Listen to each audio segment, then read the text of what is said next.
ಅವುಗಳು ಕರ್ತನೆ ಪರಿಶುದ್ಧನಾಗಿ ಇರಲಿಕ್ಕೆ ಸಹಾಯ ಮಾಡುವುದಾಗಿ ನೀನು ಕರ್ತನ ಸನ್ನಿಧಾನದಲ್ಲಿ ಪ್ರಾರ್ಥನೆ ಮಾಡುವಾಗ ದೇವರು ನಿನ್ನ ಪ್ರಾರ್ಥನೆಯನ್ನು ಕೇಳಿ ಆತನು ನಿನ್ನನ್ನು ಟೋಲೆಸ್ಟ್ ಪರ್ಸನ್ ಆಗಿ ನೀನು ಮಾಡಿದ ಪಾಪಗಳನ್ನು ಆತನಿಗೆ ಗೊತ್ತಿಲ್ಲ, ಹಿಡನ್ ಆಗಿದೆ ಎಂಬುದಾಗಿ ನೀನು ಯೋಚನೆ ಮಾಡ್ತೀನಿ. ಆತನಿಗೆ ಯಾವುದೂ ಯೇಸು ಸ್ವಾಮಿ ಜನರ ಗುಂಪಿನಲ್ಲಿ ಹೋಗುತ್ತಿರುವಾಗ ಜಕ್ಕಾಯನ ಮೇಲೆ ಅಪೇಕ್ಷೆ, ದೇವರ ಅಪೇಕ್ಷೆಯನ್ನ, ನಿನ್ನ ಆಶೆಯನ್ನ ಯಾವುದರ ಮೇಲಿದೆಯಾ? ಲೋಕದ ಮೇಲಿದೆಯಾ? ದೇವರ ವಾಕ್ಯದ ಮೇಲಿದೆಯಾ? ದೇವರಲ್ಲಿದೆಯಾ? ಅದನ್ನಾಗಿ ಆತನಿಗೆ ಎಲ್ಲವೂ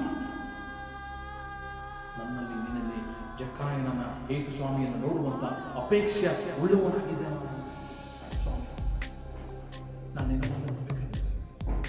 ಮುಂಜಾನೆ ಎದ್ದಾಗ ಕರ್ತನೆ ನಿನ್ನನ್ನು ನೋಡಬೇಕು, ನಿನ್ನ ವಾಕ್ಯವನ್ನು ಧ್ಯಾನಿಸಬೇಕು, ನಿನ್ನನ್ನು ನೋಡುವಂತ, ನಿನ್ನ ವಾಕ್ಯವನ್ನ, ನಿನ್ನ ಸ್ವರವನ್ನು ಕೇಳುವಂತ ಅಪೇಕ್ಷೆ ಉಳ್ಳವನಾಗಬೇಕು ಎಂಬುದಾಗಿ ಪ್ರಾರ್ಥನೆ ಮಾಡಿ